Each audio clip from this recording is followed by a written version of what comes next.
Welcome to the Circular Knitting Machine channel. I'm your host, Kim Thompson Pinder. On today's quick tutorial, I'm going to show you how to change out the yarn. So whether it's you have to change the color or whether you are running out of yarn. So I've got it set up here, got knitted 12 rows, and I need to change to this lovely gray color. So the first thing you're going to want to do is you're going to want to cut your yarn. Now usually I'd leave a couple inches, but you can't. I'll just cut it back here. You can't see it. But you're just going to cut your yarn. And if you're changing between rows, which I recommend is the best place to change, is you want to have your last needle and your first needle there.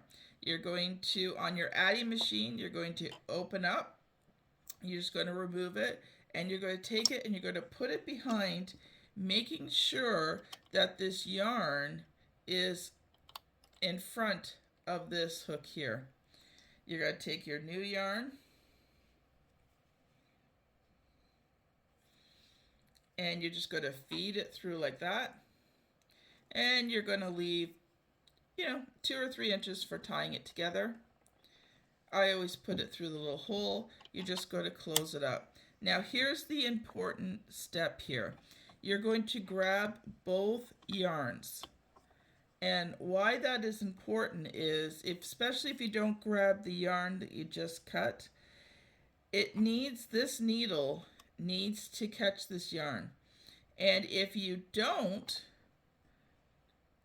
hold it, it can be really loose, and sometimes it'll just slide down without the hook catching it. So you want to hold it good and tight, and as you crank it, you want to make sure that this needle here grabs that yarn and pulls it down and through. So you're just going to hold it for a couple of stitches, and then from here all you're going to do is, I usually just go around 1.5 just because it makes it easier for me to tie, and I just tie it in a double knot. I don't tie it too tight, just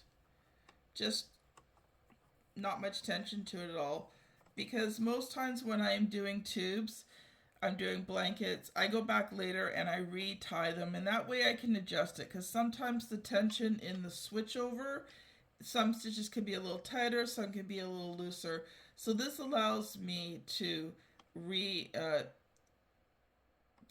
them all even tension once the project is done.